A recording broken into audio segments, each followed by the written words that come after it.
people have no idea what's going on the farms, like they think we're a bunch of hayseeds, and I think it opened quite a lot of people's eyes. Well, listening to this episode, you are already on the way to having a successful farm, but also having a successful life and building yourself up. So, welcome to Farms Advice Podcast, where we talk everything farming with the people that live and breathe it. This year has been all about high performance farming, getting the most out of your business, production, and also your mindset to get the most out of your season. But today we're chatting with Mic Fels, a passionate farmer and innovator from WA, Western Australia. From politics to paddock, Mick shares his story of modern farming, communication, and chasing productivity in a changing industry. Whether you're behind the wheel, in the workshop, or just curious about ag, this one is packed with insight. But before we get into it, make sure you're subscribing to the Farms Advice podcast wherever you listen to it. We've got 4,500 subscribers on Spotify. But that is just under half of who listens to the podcast. Each and every month, we've built a community of 250,000 followers out there. So we want you to subscribe, but subscribe to yourself as well for 2025 for the remaining of the year. If you want some Farms Advice socks, go and check them out at farmsadvice.com.au. We've got plenty left. If you buy 5 sets for $50, we'll send them out to you straight away. So let's get into this episode. Mic Fels, this is an absolute cracker. Let's get into it. The incompetence of government, and I was ready for my next challenge, and so that was what I thought I would take on. I knew it was a big ask, trying to win a Labor seat back. It has been held by the Libs previously, so I thought, we'll give it a good crack. But we needed the tide to be at least moving in our direction, and it moved the other way, so didn't Yeah. happen. So where does that eventuate now? Like if you didn't get elected in, is there some way, are you going to still continue to do stuff, or that's you're in or you're out sort of thing? Yeah, you're in or you're out. In terms of, really pulling any strings, you have to be a member of parliament to really have any influence. I've become more involved in the Liberal Party machinery, if you like, in Western Australia now.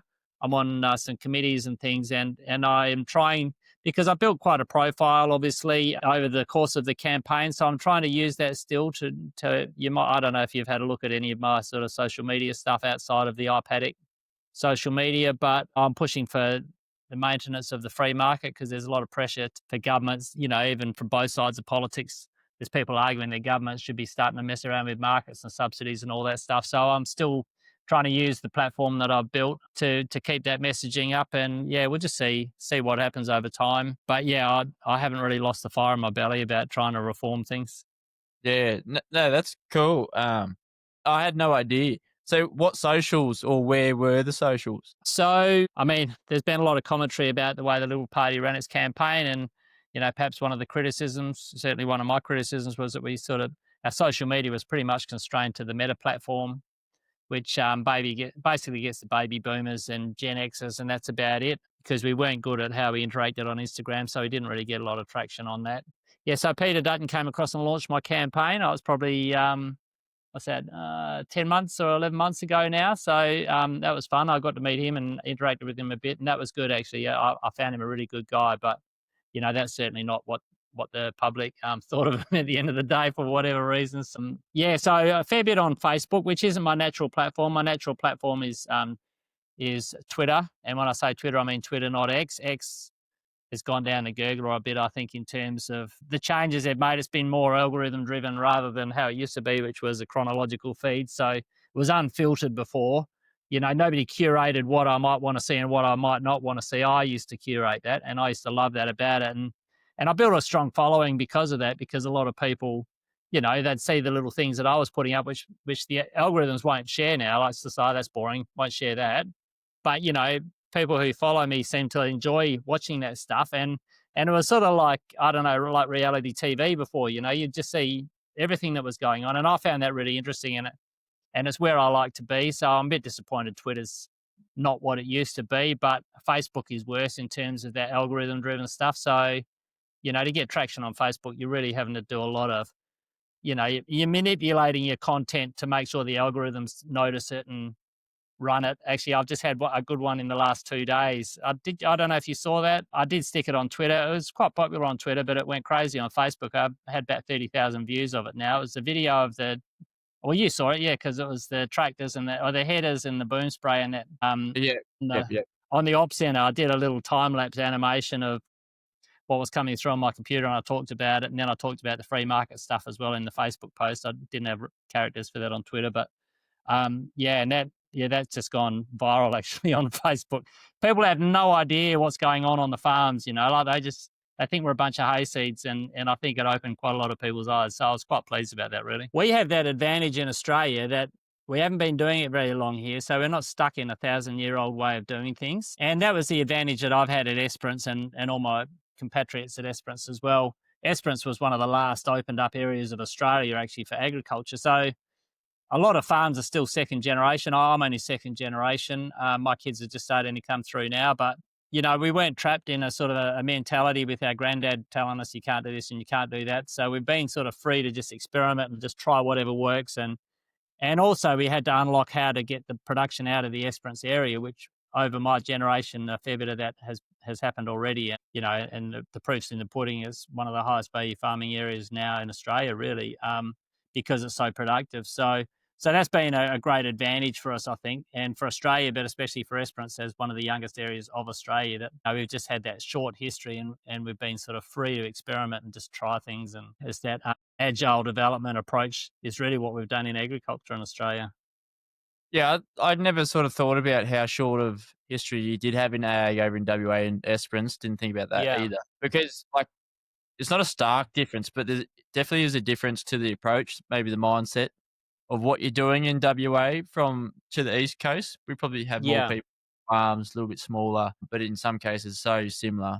But I was thinking from the climate terms, dealing with lower rainfalls, you're needing to save your dollar and make a dollar at the same time, mm. more so make the dollar. You deal more with consultants and everything. Um, and I think that's sort of uptaking now, especially within cropping on the East Coast, but now with livestock going the same way. Yeah, okay. And look, we were in livestock. We were mixed farmers. We got out of sheep in the 90s, not long after I got into them because we didn't get along, sheep and me. But we did run cattle for a long time. We had 1,000 head of cattle for quite a while. We only sold our cattle in 2012. But that was something that I really noticed when I made the shift. I mean, we always had cropping, but one of the things that attracted me to full-time permanent cropping rather than mixed farming was just I felt like the cropping industry was really adapting and evolving far more rapidly than the livestock industry. There was still a lot of entrenched culture in the livestock industry. The latest thing was EBVs in breeding, and even that, there was a lot of naysayers and just any form of technology and assisting productivity growth. But there was a lot of lag time in the livestock industry. I just felt in the cropping industry it was really all starting to happen. So that really attracted me to cropping, and I'm really excited now for the graziers to see that the grazing industry is starting to do all that too. You got e-tags or, like your e-fences, virtual fences, because we've pulled most of our fences out now. And I'm sort of thinking, well, if my kids want to get back into cattle one day, they just put bloody virtual Yeah. fence tags on the cows and, we don't have to build all the infrastructure again. So I think it's pretty exciting the way that livestock's going, really, other than when it comes to policy. And again, here we are back on my little soapbox. Yeah, that would have been a big lead in for your campaign going into, like, trying to get your seat within Swan region Yeah. for it, no doubt. Yeah, Yeah, look, press it was I think a few people scratch their heads, probably more so within the party. I mean, the punters don't pay very much attention, as we've discovered during an election. They're really won over by the macro arguments at the national level, and they're not paying that much attention to the individual candidates. It's vanity of any of us to think that they really care much about us. But certainly within the party, where people are more, more paying more attention, I suppose, and more concerned about, getting the perfect candidate. There was some sort of people weren't quite sure what's this farmer doing, running as a candidate in a city seat. But, I made the point, if the newsagent ran as a candidate, would the butcher think the newsagent doesn't represent them? Like just because I'm running a different kind of business, does it mean I can't represent businesses? No, it doesn't. And we have, I'm in South Perth now, which is in the Swan electorate. That's where our house is here. I spend a lot of time here. So So there was a natural fit, but certainly it was a bit unusual for city centric, I suppose, people in this electorate, which is 100%, suburban, to sort of think, what's a farmer doing here? But no, that in the end, I think it actually really helped me. Like when I was talking to voters, they'd be sort of a bit standoffish at first, but once I told them, A, I was a farmer, and B, I'm an engineer, instantly their whole demeanor would change towards me because, like, oh, maybe this guy actually has a clue, maybe he's going to actually do something. So, yeah, no, that was really interesting. I actually think it worked for me more than anything. Yeah, I think having a business background going into Parliament in one way or another is only going to help you out with it. You're getting onto my wavelength now. Yeah, there's a desperate shortage of people who have had those runs on the board, living and dying by their own choices, who haven't just come through the machinery. And it's not a criticism of those people; it's a criticism of the way politics has evolved. That we need that breadth of people, and we certainly do need people who have scanned their knuckles along the journey of life, making mistakes and learning from them. There's a benefit to being 55 when you run as a candidate. I've got 30 something years of having done all those things, and you really do learn to trust your judgment. I mean, look at Donald Trump, the way that he runs as president. I'm not going to pass commentary on whether he's good, bad, or otherwise, but you can just tell like he's had a lifetime of a certain way of doing things. For him, he doesn't think about it, which is often a criticism of him. He doesn't need to. It's all instinct. He's running on instinct because he's had 60 years of doing that stuff. So when he goes into a negotiation with Bibi or President Xi or Albanese, he doesn't have to think about what's my strategy going to be. It's just all muscle memory, and look how effective it's been for him. And there is advantage in being around the block a few times before you go into politics. And I agree with you. That having that business background, I wish more of our politicians did. Yeah, it's just like it goes back into education. Like your business teacher, did they run a business or like Yeah. should you look into getting into business? I think that's the cool side. I didn't actually plan of putting any in that into the episode, but Mick, I think we'll have to. But welcome to the Farms Advice podcast, Mick Fels. We'll get stuck in as we just did. I think we've already done a podcast just chatting with each other before you started, Jack. Yeah, thanks for having me on. It's a pleasure to be here. Yeah, no, like I only know your Twitter alias. So you never really know who you're going to get on the podcast. And when you're upbeat stuff, you can't stop the guest or like stop talking. And I think it's what's so good about people in agriculture. You're so passionate about what you're doing and what we're doing in ag. We are, you too. Yeah.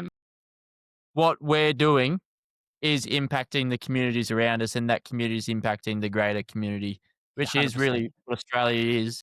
Like a lot of us is selfishness. Like you look at the people of your age and older, how like they've done bloody well. My old man's age, like 60 plus, or never having another job, never said this is a shit day. They keep going on with it, and just to keep going on with it without the tools of what we've got of today, and continue on and just 7 days a week most of the time. But the goal of this podcast is to get people to 5 days a week, take the weekend off, smash out 5 days, no doubt. But like set up those goals. Got to have a goal to get somewhere in life, and it's good to work towards something. You would have felt that in your campaign as well. Certainly, and that's great advice, Jack, what you're saying about the 5-day week. We started farming. We bought I finished uni in 91, and by 93, I bought my first farm, and I was married to my wife, Marnie, who I met at uni. She's a chemical engineer. I'm a mechanical. But so we sort of got going pretty early, and we just ran by the seat of our pants. We worked it out as we went along. We bought a farm that nobody would buy. It was 200,000 for 5,000 acres. So these days that seems ridiculous. But even that was all borrowed because we had no money. But anyway, so after about 7 or 8 years, we did a strategic review. Sounds a bit like, oh yeah, that's what committees do and all that. But we didn't know anything about business and all that, and it was actually really good for us. 7 or 8 years after, was it? Yeah, it's probably the late 90s. We did a strategic review. In fact, I think it was might have been the federal government offered, like rebates to pay a consultant to come and do a strategic review. So we did it, and it was actually really good. And one of the things that came up, like we're both equal partners in the business, and we're both as passionate and committed to it. But something that got fleshed out was I was working 7 days a week like farmers do, especially when you got nothing and you want to have something. But we realized it wasn't sustainable. And that became one of our key priorities then, was taking weekends off. And and we got there actually. We do take most weekends off now.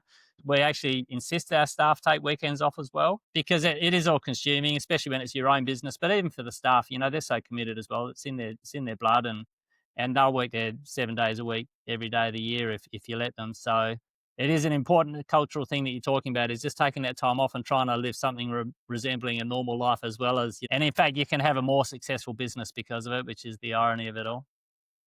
We don't know until we come back and are more refreshed. We've got more ideas to plug back into the farm.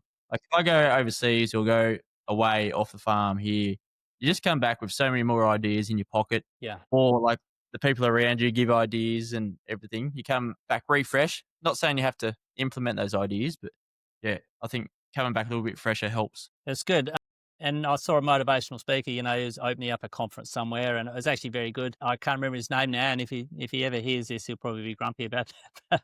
My apologies, but yeah, he was talking about the get into the go zone. His book's called, and it sounds a bit yeah, but he's talking about you just cannot be in the go zone all day every day. That's like the high productivity zone, and it's just humanly impossible to do it all day every day. And some people think they can, but actually they're in the slow zone. They're plodding, and they'll plod for 7 days a week, 18 hours a day, and look for a medal for working so hard.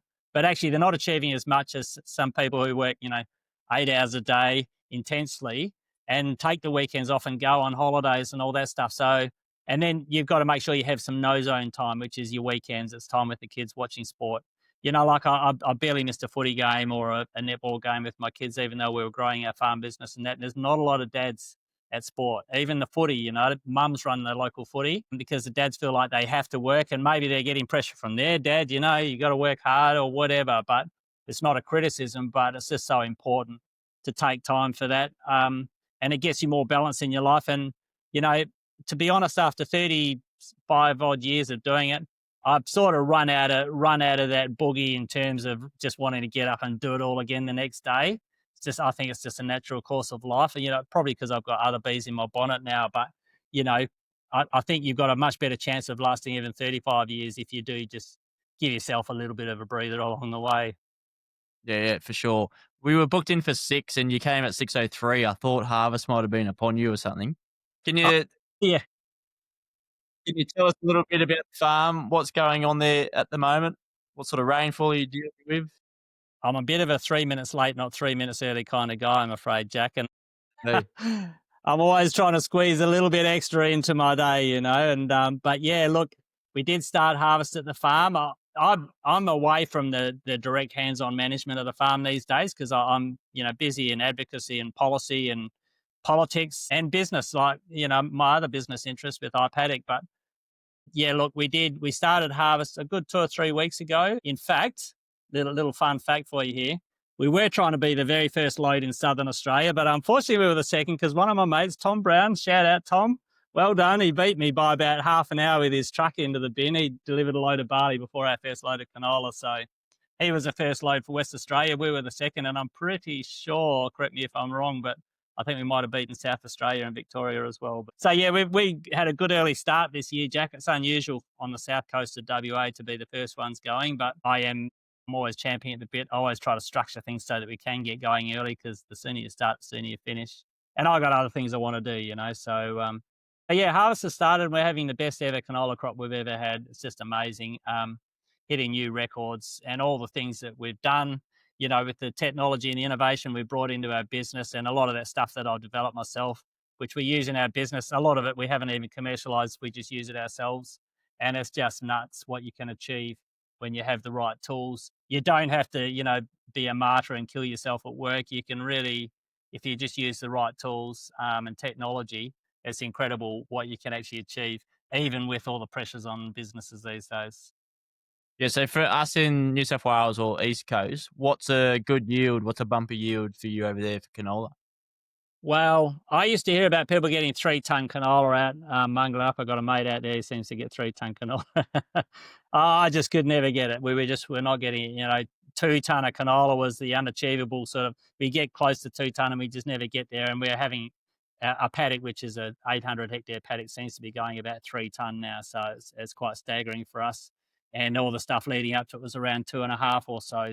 So yeah, like we just smashed our records to bits, which is pretty exciting. Yeah, good. And what else is in the rotation? You got barley, wheat. Yeah. Yeah, it's fairly traditional rotation. It's wheat, barley, canola, and lupins. It's pretty hard to keep the lupins going just because, especially, if we can grow 3 ton of canola, I don't expect to do that again anytime soon. But 3 ton of lupins is a good lupin crop, and we're talking probably high 300s for the price at the moment. In canola, if we're getting 3 ton of canola and it's 800 and something, it's pretty compelling. It's a bit hard to squeeze the lupins in at the moment. Yeah. And how do you work it storage wise? Do you ship it all off pretty much off the crop out the back of the header or? We do, yeah. Look, we get it off the farm as quick as we can. I mean, we're very blessed in West Australia to have cooperative bulk handling, our CBH cooperative, which I'm sure all your listeners, most of your listeners will have heard of at least. A grower-owned cooperative, and 90-something% of the grain in Western Australia goes straight to CBH. They export it. They manage the storage of it. It's a very efficient network. So yeah, our prerogative is to get it off the farm as quickly as we can and into the CBH network, and then they can take the risk on storing it, and we're not worried about it anymore. So that's definitely our priority. We do store a fair bit of grain on the farm during harvest in open stacks. That's become central to our operation because we get a lot of moisture at harvest time at Esperance, and also like with three class 10 headers going flat out on a good day, you can take off more than the trucks can take away. So we just stockpile it in open stacks on the ground, and I've built a machine called an unstacker. It's one of my commercialized machines, which picks it up again pretty much effortlessly and loads it into trucks. So that's other than that, yeah, we put it in bins and the trucks come and go all day long and just get rid of it as quick as we can. So that unstacker, is it working the opposite of like when you're bagging up grain? Yeah. Yeah, it's Yeah. it's similar to a bag unloader. If you picture a bag unloader, it's really just like something like a bag unloader that's customized for picking grain up off the ground. So has the auger out the side like a chase bin, except it's a big auger. I'm a West Australian farmer. Everything has to be big and fast. So you can load a 70-ton road train in about 15 minutes straight off the ground. There's no brooms, shovels, any of that sort of carrier, no front end loaders. You just sit in the tractor and it just chuffs the grain off the ground straight up into the truck. And you've sold some. You've got more out there than just yours. Yeah, I've sold about a dozen, and I probably could have sold another couple of dozen, but it's one of those, one of the problems in Australia, as we know, is the cost of doing anything is huge. And for me to charge what I need to charge to make it worth me building unstackers, it becomes difficult for people to justify paying for it. So it's just, there's easier ways to make a dollar. And none of my stuff I've read, the iPaddock stuff, I didn't do any of it to get rich. I did it all because I had a good idea. It was great for me, really helped our business. And it's like, well, I've done the hard bit now, let's commercialize it. That was sort of the thought process with the apps and with the machinery. And the unstacker is the same, but it's quite a distraction for me organizing the whole supply chain side of the unstacker and getting out to customers. If I'm going to do it for a $5,000 margin or something, it's like, why would I do that? It's taken me away from the other things that are important to me. So we haven't sold unstackers for a good few years now. I could, if I knew I was going to sell 10 a year or 20 a year, I'd probably just get straight back into it. But unfortunately, there's a few disappointed farmers out there because every year about, July, I get, um, stressed phone calls from people who can see their crops are big and they've lost a truck or something. And it's like, oh, can we have an unstacker? It's like, oh, sorry, I haven't got any at the moment. But I probably will start doing them again at some stage. But yeah, we just sold about a dozen or so around the countryside, and that's all we've done at this stage. You need to move to like a lease model. That'd be the go. Yeah, the thing is, everybody needs them at exactly the same time, and then most of the year nobody wants them. So, but we actually sold one to Bungie, who's a competitor for CBH actually in West Australia. They set up their own bulk handling storages in a few places in WA, and they bought one off us, and they had a really good model of paying growers for their grain. The growers store it on farm. They'd stack it up, with the chaser bins or whatever. And then Bungie had the machine. They'd bring it out and they'd load it into trucks at a time that suited them and deliver it to port. And that actually was a really good model. But for whatever reason, I believe they've sold that machine now. I don't know. Maybe it just didn't suit their business model where they're expanding or what. But there is definitely scope for that. I think, I lend my machine out all the time. I never charge anybody rent because, they're all Yeah. mates. Farmers, every farmer in Australia is your mate, right? So but it does come in handy. When we had the big bushfires in Esperance in 2015, a lot of people had silo bags that got so hot they split. And so they basically had long grain stacks on the ground, and they were pulling their hair out what to do with it. So a few mates of mine borrowed our unstacker, and it was perfect. They just hoovered it all up off the bags, and it solved the problem. So yeah, but it Yeah. works well for us. It's a really easy way. We don't have to deal with the plastic. We're not muscling bags, and we can go in and out of any stack we like anytime we like. It's actually once you get past the fear of sort of putting grain in an open stack, which is a misplaced fear, by the way.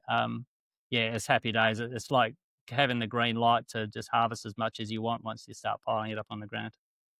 Yeah, well, that's what they all do here on the East Coast within the bunkers. You Yeah, got your walls, and then sometimes they don't at all on farms. Yeah, just stacking it up in the middle. yeah. How how annoying is it for you being mechanically engineer mindful and seeing a problem and you're like, shit, I've got to grab a piece of metal and put something together? What's annoying for me is Yeah, what's annoying for me is when I don't have the opportunity to do that and I know what needs to be done. So I spend the first 20 years of my farming life thinking, dropping the F bomb quite a lot when I'm skinning my knuckles working on the header front, for instance, because it's not feeding properly and the fingers are stuck inside and the crankshaft's bent and all this crap.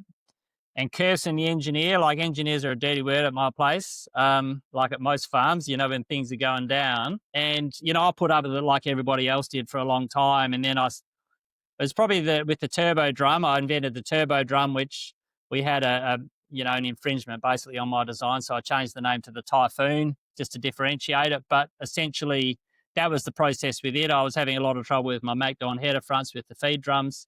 And I got to a point where I thought, you know what, I can't even improve on this one. It's just so bad. I'll start from scratch. So I built the original turbo drum in 2016, and I put it on Twitter actually, and then suddenly everybody's saying, "Can I have one? Can I have one?" So yeah, like it's been liberation for me now with the alpha disc seeder, which is what we seed our crops with, and again, it's just unbelievable watching our productivity grow just by having changed our seeding system and the whole way our cropping rotation works around it. And it is liberating when you think I can actually fix a problem, and not only on our farm, but other people's places as well. That's quite liberating. So the frustrating thing for me is knowing there's a problem, knowing the solution, and not being the one who has the opportunity to fix it. That's what I find frustrating. Yeah. Well, jump back quickly. I just wanted to, like, where you are now, you're in Perth off farm, and highlight like how being 55, which is quite early days to be off the tools most of the time, but Yeah. how did you set yourself up? How did you set your farm up to like allow you this time to go Mm. campaign in your Swan electorate to do the things that you want to do, work on paddock, but also, I don't know, have that eagle eye view of the farm. Yeah. Yeah, and just have that time to think. Look, I got mates who have run highly successful, or who do run highly successful businesses, and they spend a lot of time away. One mate, a good mate of mine, spent a year in Morocco, with his family years ago, and they just made it happen. And I got other mates who've done nothing with scholarships, and they disappear for 3 months, and somehow it happens. And you know what? Quite often they run better businesses than people who haven't done that. So I think we all suffer from thinking that we're indispensable, and I never really did that. And, our business sort of, I suppose, like a lot of farmers, I felt like the business sort of needed me to make it all sort of make the chemistry work. And so it was pretty confronting, particularly for my wife, Marnie, when I said, look, I feel like I've got this calling to do something more than working inside our own little box. I want to get out and do something for the country. That was pretty confronting because I think they all thought, what are we going to do without Nick? But but yeah, look, our business actually, we've set our business up really well. We've always used a lot of technology, especially communication technology. That's been like from the early days of iPads. I built the apps in 2013, which was apps were still, the iPads came out in 2011. So, I had apps in the App Store in 2013. So that's how important I thought, communication and digital technology was. Those apps are still in the App Store, by the way. I mean, it's still going well. But so I've always wanted good communication structures and using the digital technology, remote monitoring and all that stuff. And especially now that the headers and everything, we can upload all our stuff in real time to the cloud. It's coming back onto my computer.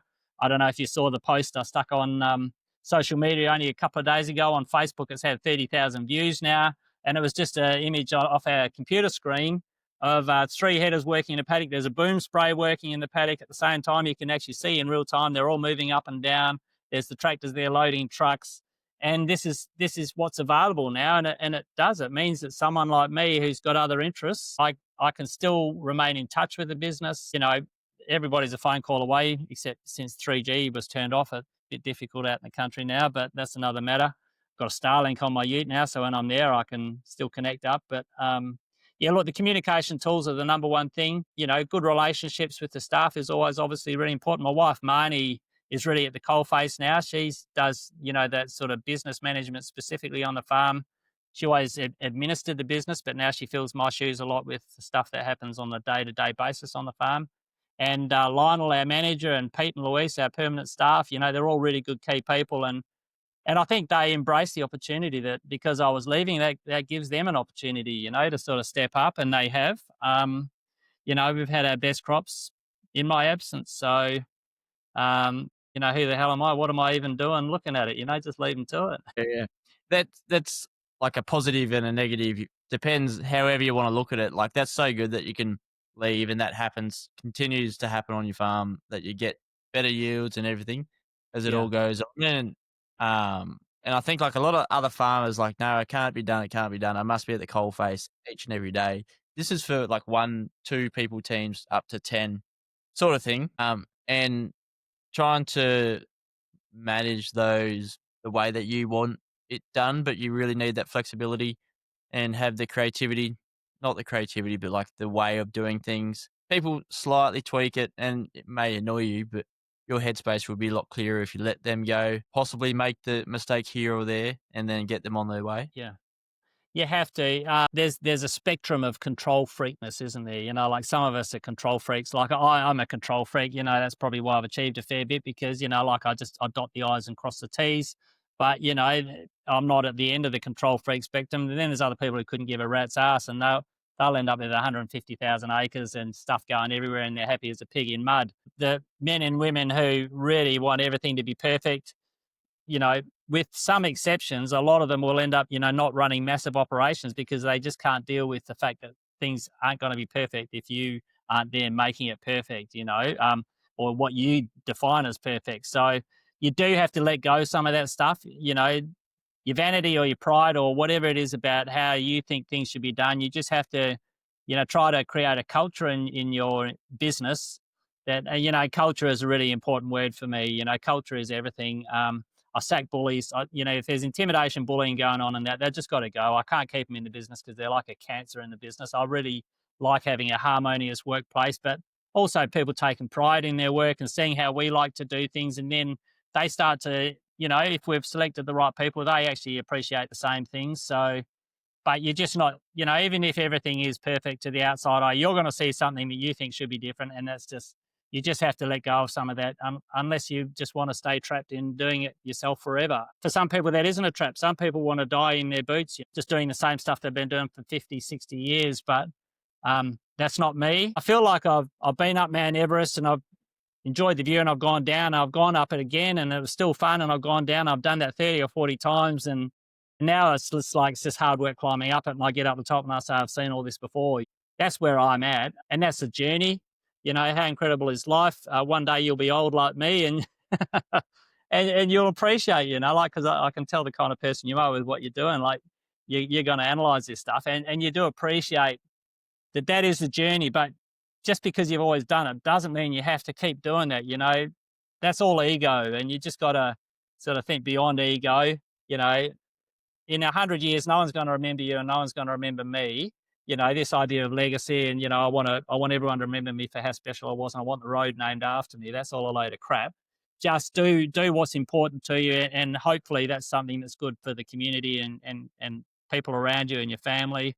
So for me, I didn't feel like I was really doing as much as I could be, just, still running our business. I felt like, I'd learned quite a bit of stuff in a school of hard knocks and maybe I can, extend that beyond my farm gate or my business gate by getting into politics. Yeah, well, it's a credit to you and like other farms, just those that haven't started delegating yet to have that freedom, that time, that space, and everything. It's a difficult leap to take, but it has to be a conscious thing. And I'm probably a bit of a free agent. I've always been a bit different, like not not sort of eccentric, I don't think, but just not normal.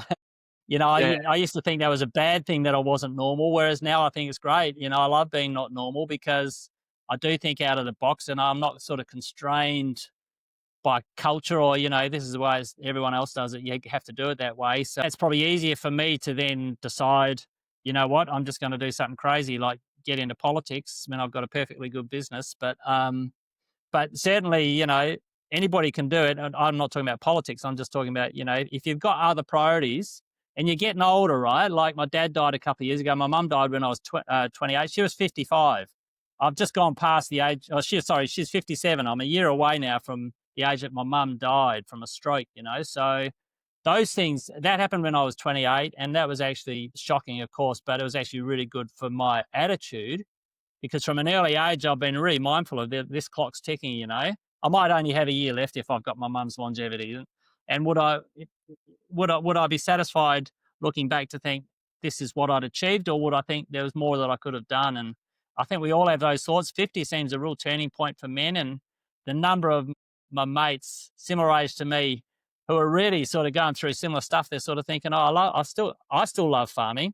I love it every bit as much as I did when I started farming. It's a great vocation, but you do reprioritize and you sort of, I think your prefrontal cortex starts growing when you're about 50, and suddenly, you tear up at sad bits in movies, and when you see your kids achieve something, you get emotional. There's something changes about you, and you start to think more altruistically, well, hopefully you do, and more about some of the spiritual things without getting too crazy about it. Some of the things that matter, more than just, building a reputation or building a business, making money, all those exciting, fun things. You start to look at it from a different perspective. And I suppose that's where I'm at and I'm acting on it. And I just encourage anyone who's listening, if anyone's listening, good luck, but do it. Like if it's important to you, you just have to find a way and, take your family with you. You can't just sort of jump ship, but find a way to make it happen because, this isn't a warm up run. This is the only life you got. So, and everybody knows it, but yeah, maybe that little bit of prompting might help somebody. But for me, you know, no regrets, as they say. It's just life's an interesting journey and it's exciting and I'm still loving it. Yeah. yeah, definitely. And like probably that saying of farmers get two lives. The second one begins when they know they only have one, sort of thing. Just Right. Okay. Yeah, that's very accurate. farmers into it. Yeah. We probably as farmers, we don't think about that stuff enough. Like if we go hard enough at work, we can go harder at our off farm ventures, harder into the relationships, like work on every part of your life of what you're doing. Because like this year was the mindset of high performance farming. And that's really looking up how can we set ourselves up to get the highest performance out of ourselves. That's both on and off farm, so that we can do these activities on farm, improve your yield, great, but improve your weekends and have that time away. I think that's the real goal of what any sort of farm wants. I think also, and this isn't just farmers, it isn't just men. I'm speaking like I'm talking to men here. Obviously, I consider myself a feminist. I've got two daughters and I've got a wife and, like three sisters. But yeah, obviously I speak from the perspective of a man, but you just have to know what your priorities are. And something that I picked up years ago, somebody said, and it really resonated with me. If you want to know what your priorities are, look at your schedule because that's your priorities. And if you and I've said that to a lot of friends actually, and they're horrified, like I'm judging them or like because they feel guilty because what's on their schedule is not what they believe their priorities are. My priorities are my kids, but my schedule's full of farm and it's because I have to. I don't have any choice, like I have no agency. And it's like, for fuck's sake, you're in Australia, the luckiest country in the world. And you're probably one of the luckiest people in the luckiest country in the world because you're enfranchised in your own land. If you don't have the choice, who the hell does? Like we do have choice and they're not easy choices and you do have to make sacrifices. But if your sacrifice is giving up, some financial gain and in exchange for doing the things that that are actually important to you, if that's seeing your kids play sport or whatever it is. If it's playing golf, or, spending time with your wife or husband, having coffee at the cafe with your friends or something, if that's your priority, then you just got to find a way to do it. Otherwise, it's actually not your priority. Yeah, 100%. I wanted to get to the list of everything that you've created, brought to your farm and to others. Which one do you want to kick off with? iPaddock or something? Well, iPaddock is sort of the mother company, I suppose. I developed iPaddock in 2012, 2013, and that was because I developed these apps. iPaddock Spray was the first one, which was to manage our spraying operation in our growing farm business. So I developed this app. It was really good. And then iPaddock Yield, which is a yield forecasting one, which is central to the growth of our profitability, actually. That's probably the number one thing that's built our profitability is iPaddock Yield. Bit of a quiet achiever, that one. But really, iPaddock is a mother company, because then I developed the Turbo Drum, which became the Typhoon, and then the Alpha Disc and the Unstacker. So there's all of those things, and iPaddock is really just the entity that I use to market and commercialize those things. It's basically an e-commerce website where I sell my ideas to anybody who wants them. I don't think I've ever spent $1 on advertising. It's purely just, if people want it, I'll sell it. So yeah, but probably really, I think, iPaddock Yield and the Alpha Disc, they're probably the most profound things for our business that have really impacted our profitability and our sustainability.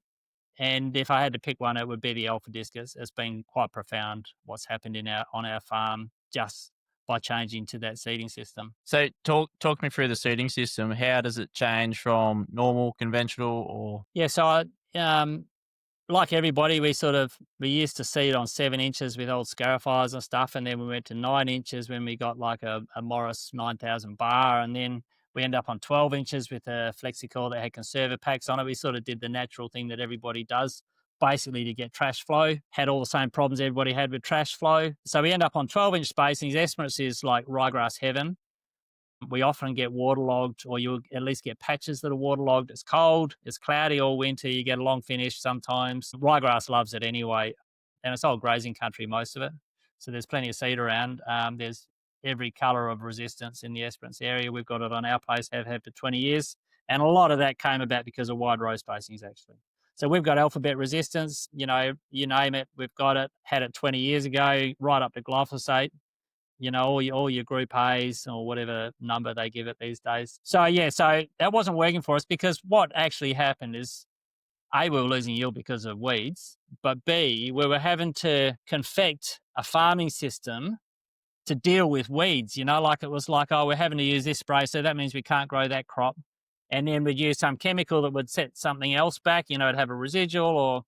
And we also had this big problem with non-wetting sand with our wide row spacings. That was just making the non-wetting sand much, much worse.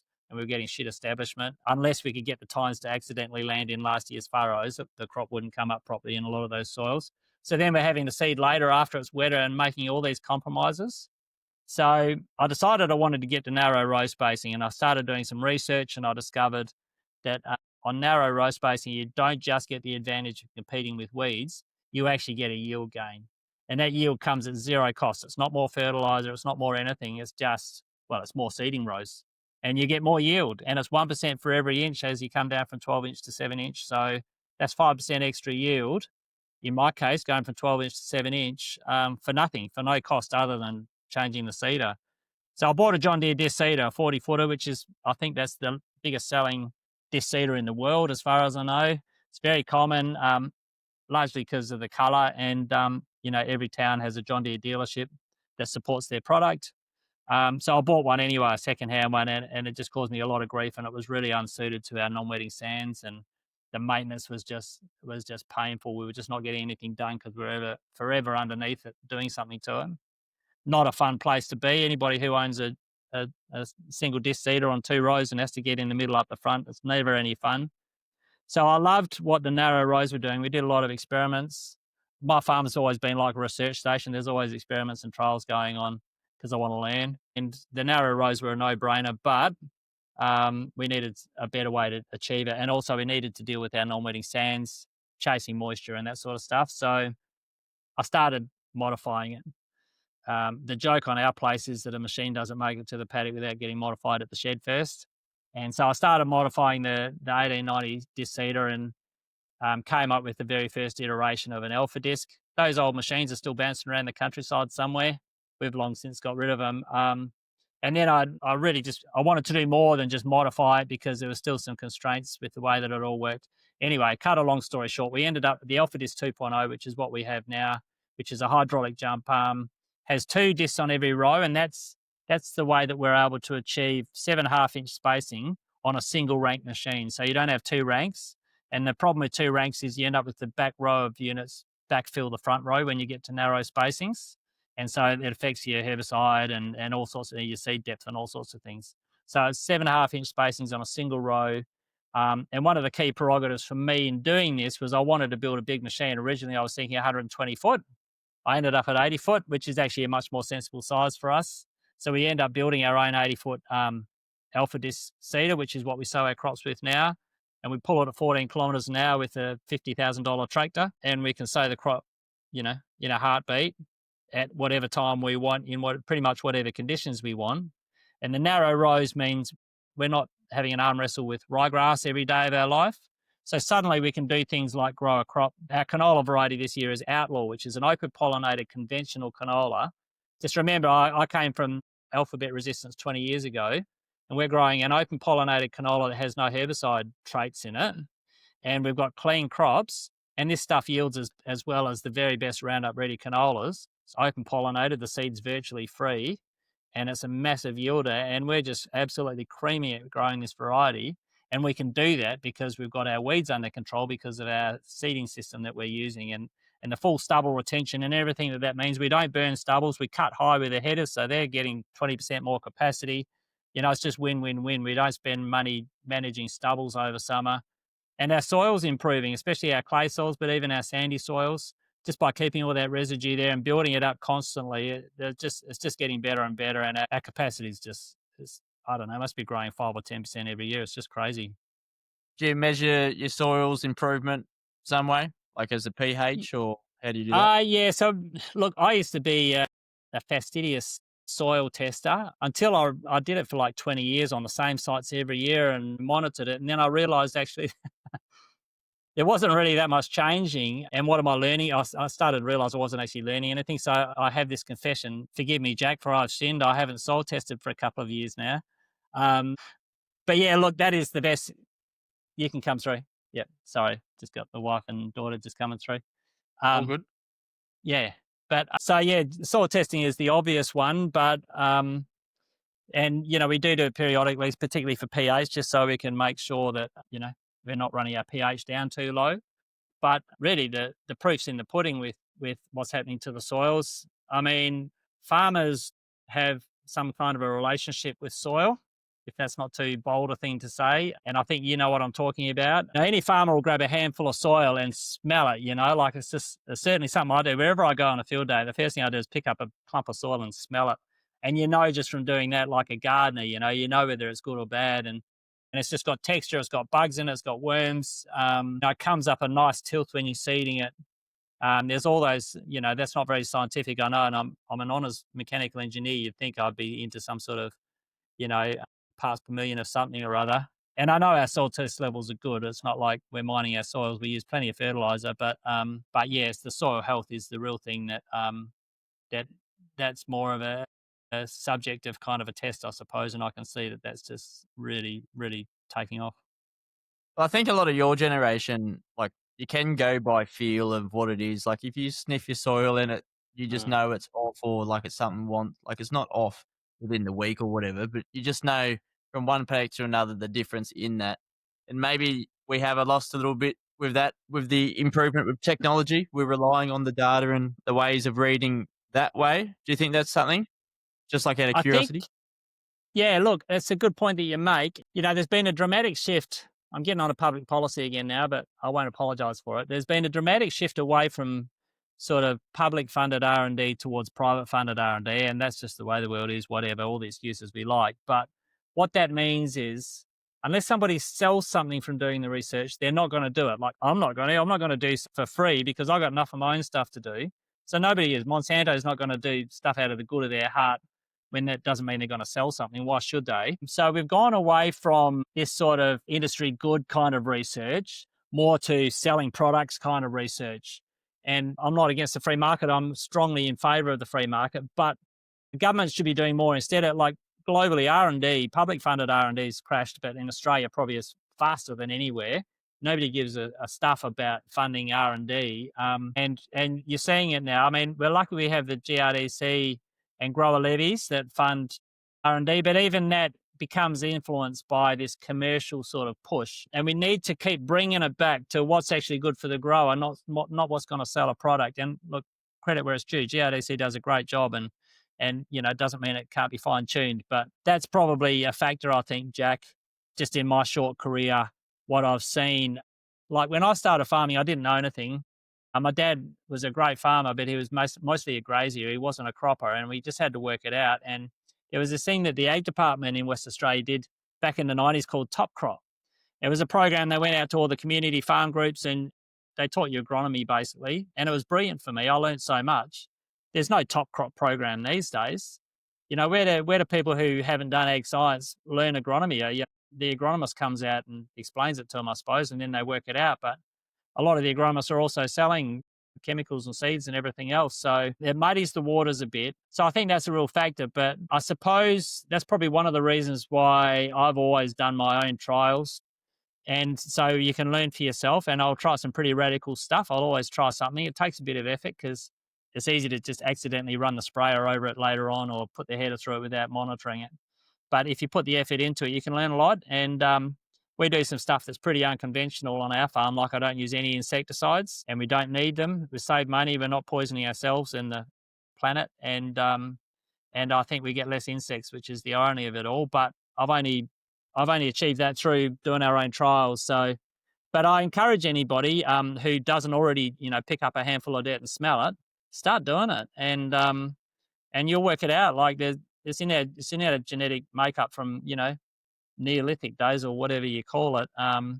You know, humans know when something like when your food's healthy and when your food's off, and it's the same with the soil. I tell you, if you pick up a handful of waterlogged soil, you don't want to smell that for too long. It smells like a septic tank. So you get a pretty quick impression of a soil just by having a sniff. It's quite interesting how much we can rely on our senses as well as technology. Hopefully your dog hasn't been traveling around where you're picking up the soil.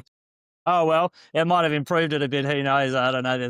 Yeah. You get a bit funky when doing this for as long as I've done it. Yeah, well, I've noticed a pullback in probably some of the funding, like even in my generation, doing the podcast and stuff, you sort of get to see behind the scenes of what's happening, of where the strings are pulled and stuff, and even like do a little bit of work with RFCS, like the Rural Financial Counselling Service, and they used to have a big get together connection, talk about like what's the stresses and challenges in the financial side of farming right across Australia. And like it's not really, well, it's not done at all now. So they're just sort of in their own sort of silos. New South Wales, Victoria, SA, WA, all called their own sort of names. It's just a interesting point.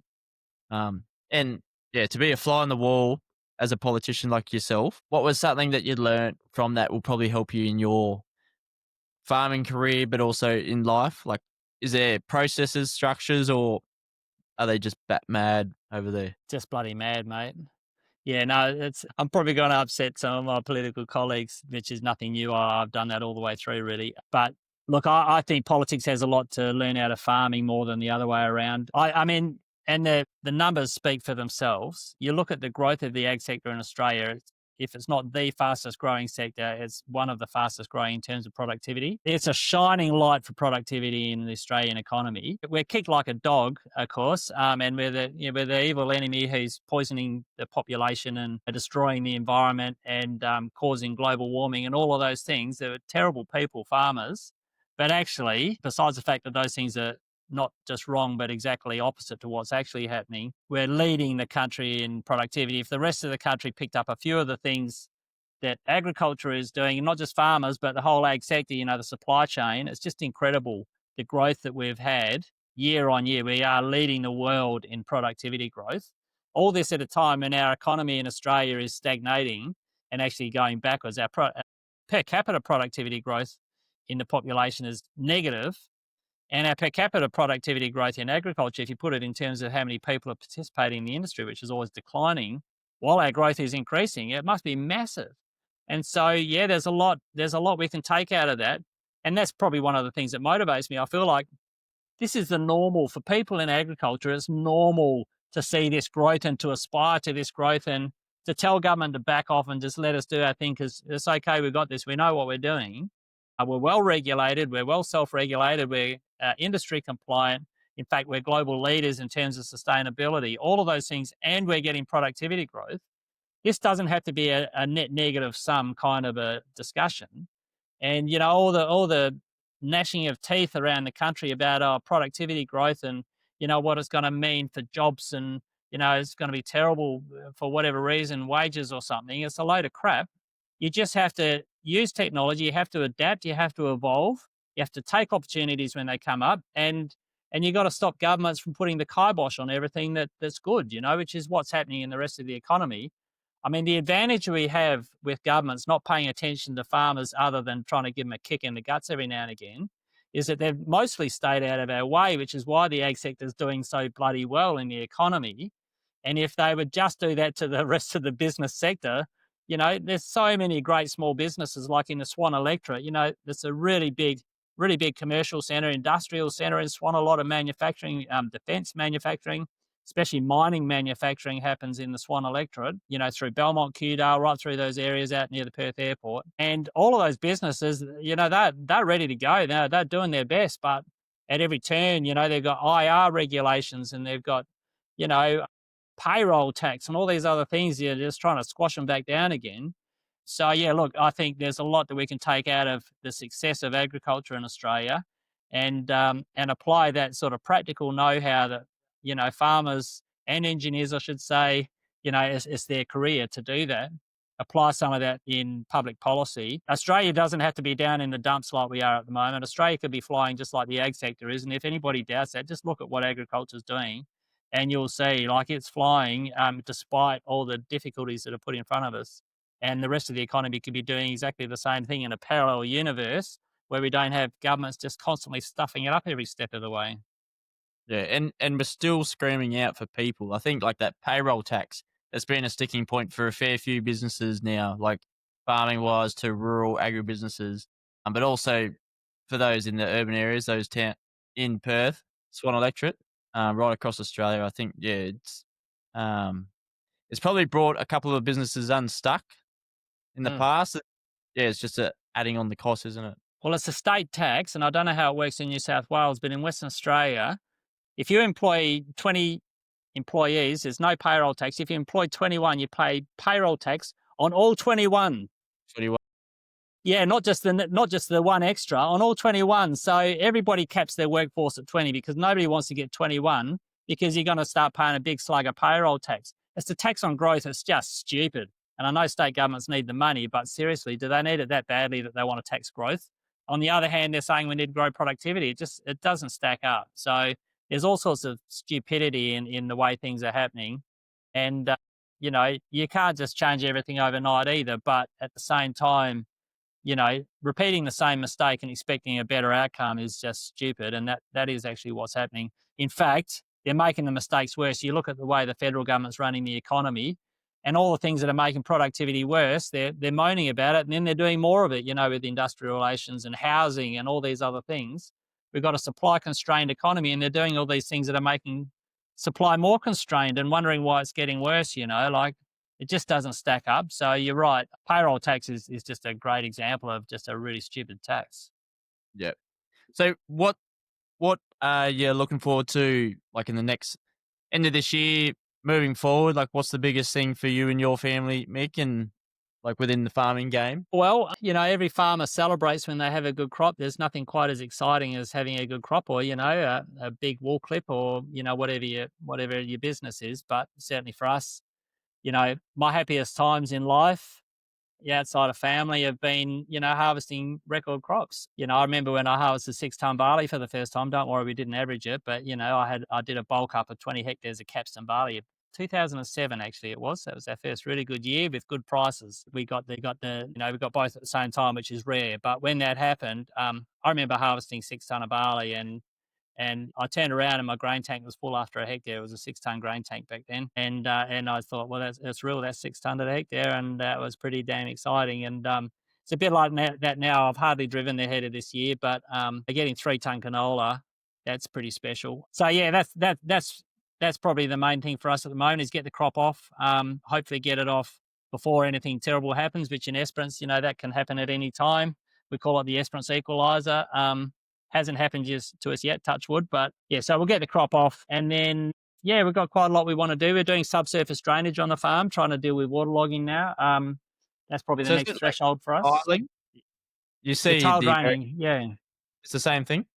Yes, it is. Yeah, yeah. So we bought one of those Sawmax Gold Digger tile plows from the US a couple of years ago, and we started playing around with it in 2018. And we've tried everything on our wet country, our high rainfall country, raised beds and surface drainage and all that. None of it helps because that soil type it just stays wet to the surface. Even when the water runs off, it's still saturated.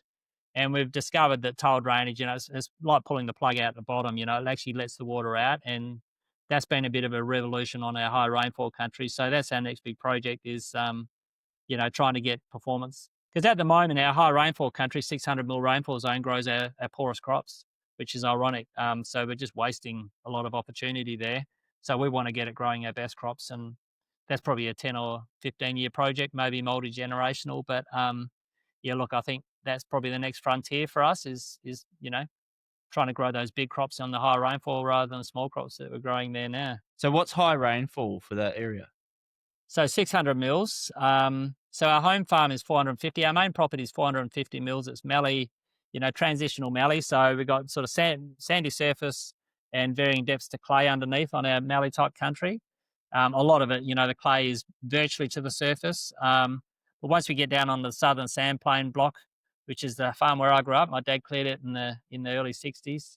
He was one of the early pioneers on the Esperance sandplain, and so we bought it off the family a few years ago.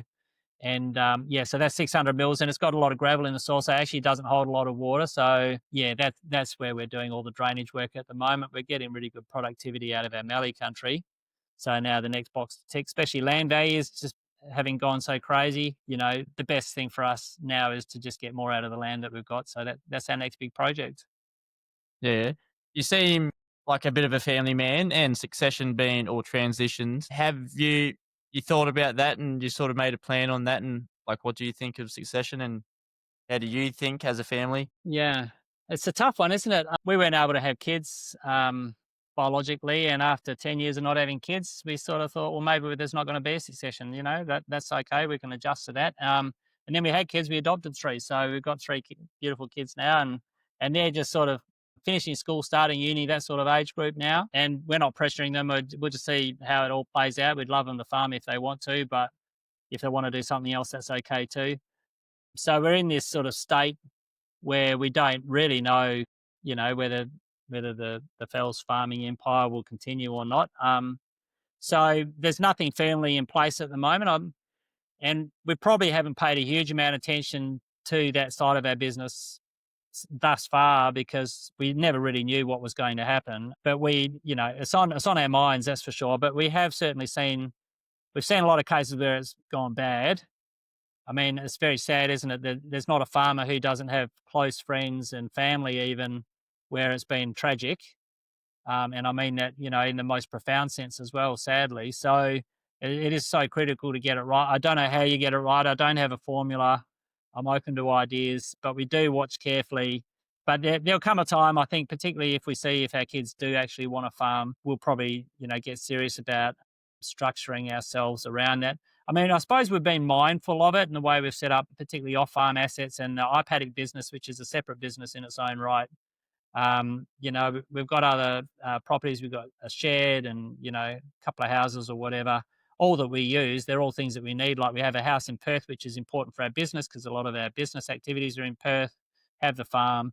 So, we've sort of bought in different titles, that sort of thing, so that it can be split in different ways, but we haven't really worked out what the mechanism is going to look like. But we've never been into structuring ourselves out of paying tax. Like some people that they'd seen a chew glass and pay a cent in tax. We've actually gone the other way. We've structured our business so that we can pay the tax as soon as we can, get it out of the way, and then you're moving forward with a clean slate. And I know that's going to have people scratching their heads a bit, but we are structured as a company now. We trade as a company. We pay company tax. Any money that's reinvested in the company is it's all pretty straight up and down.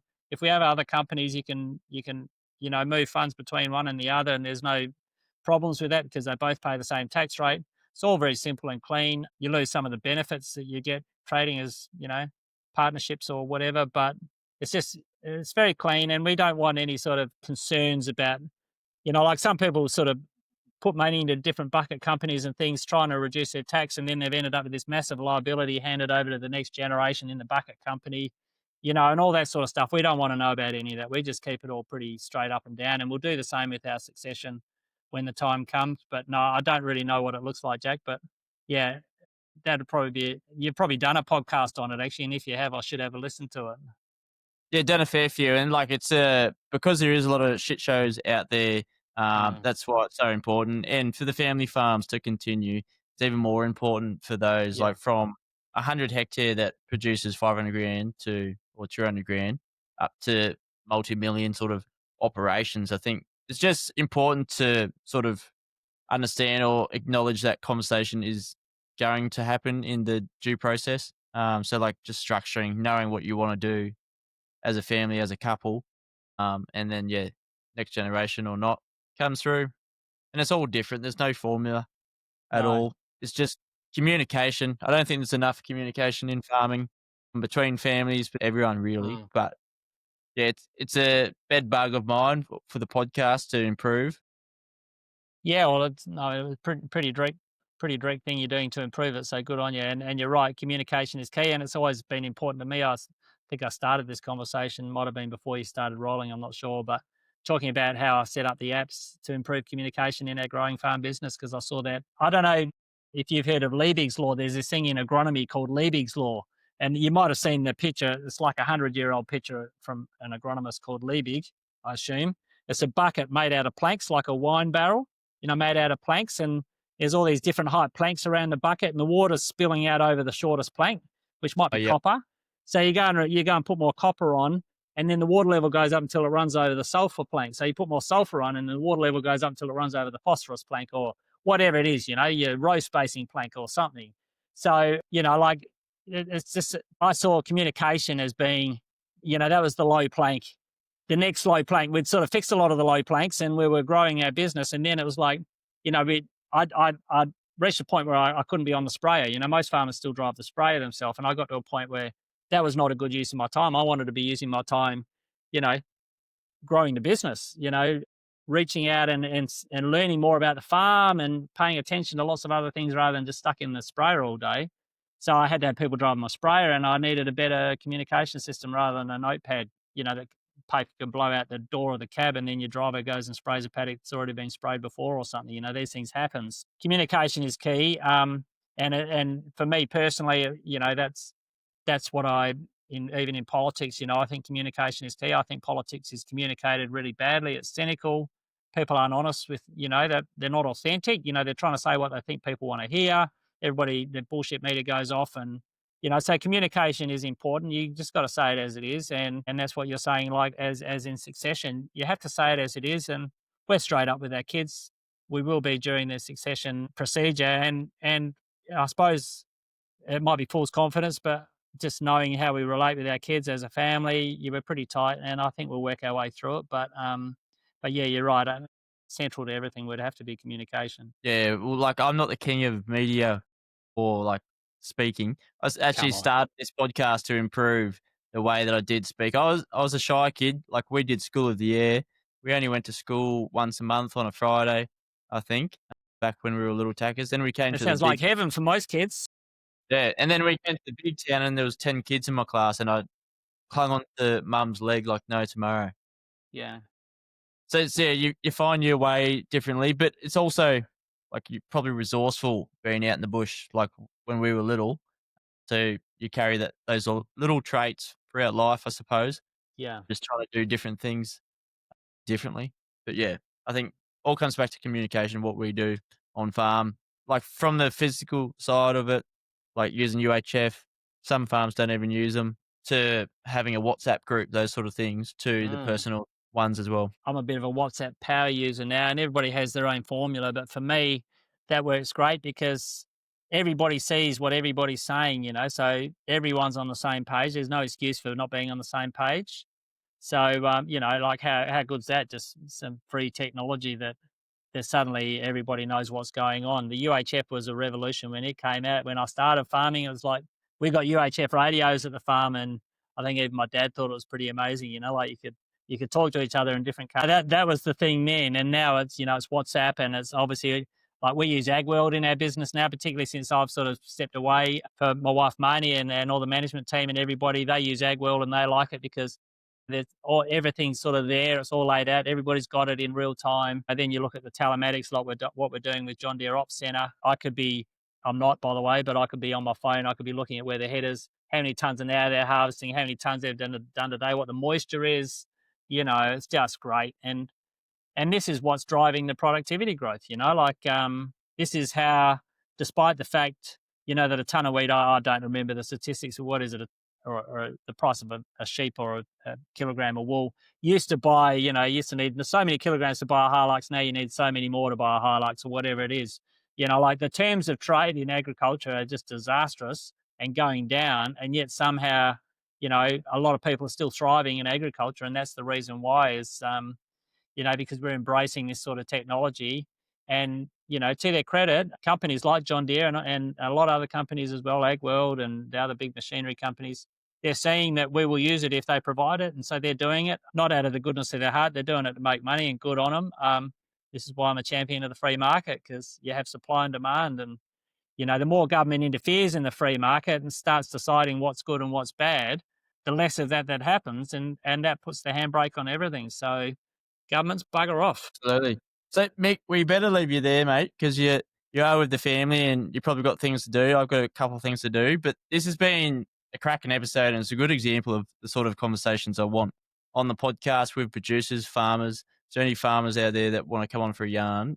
Please feel free to talk farming, life experience, and a bit of business as well. Mick, before you go, what's like throughout your experience on farm? What do you think the best thing is that you learned? Phew. In farming, I Yeah, don't know. just I think, condense 30 years down into one sentence for me. Should be easy. all right, gotta love it. It's what I say to the kids. If you gotta love it, because if you love it, you'll be good at it. Like some people say, if you love your work, you never work a day in your life. So that's important. If you're not loving it, then maybe think about doing something else. But now that's getting back to that sort of spiritual side of it, I suppose. Yeah, look, you got to get your tens and twenties right. This is one of my golden rules. You got to get your tens and twenties right before you start worrying about the ones and twos. Because a lot of people fuss over the ones and twos. They're doing variable rate and all this stuff, but they're sowing the crop 2 weeks late. So you got to get the tens and twenties right. Focus on that, and if you get the tens and twenties right, then you can really make those. You can hit those elite profit levels by getting the ones and twos right. And so that's what we're working on. We always make sure we're sowing on time, we're harvesting on time, we're not a week late with the boom spray and all that stuff. Once you've done all that, then look at your variable rate and all the precision ag stuff you can do, and which kind of seed are you using. It doesn't matter what seed you use. If you sow your crop 3 weeks late, you're going to get a shitty crop, So that's probably if I had to, have one little summary, it would probably be that: get the tens and twenties right. Once you got them right, then focus on the ones and twos. That was a good one. We've never had the same like piece of farms advice come across, so it's beautiful. Mick, appreciate it, mate. And thank you for being vulnerable, talking about business, family succession, and all the things I like. And unfortunate on your campaign, but I'm sure you'll have some other personal campaign you'll be working on, no doubt. There's always something crazy going on around here, Jake. You know what, farmers? The conversation doesn't stop there.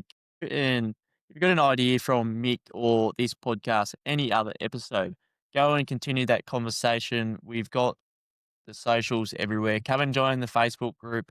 It's got 3,500 people in there, farmers only in there, because we want the conversations to start flowing about improvement, about anything from the paddock to the office to off-farm income. What are people doing? I think there needs to be conversations around this so that we get it flowing and see some success in the piece. So make sure you subscribe to the podcast across Spotify, Apple, YouTube, wherever you listen in. While you're at it, sign up for the Farms of Us newsletter, farming, business, and life. And Get some practical insights, tools, stories straight to your inbox.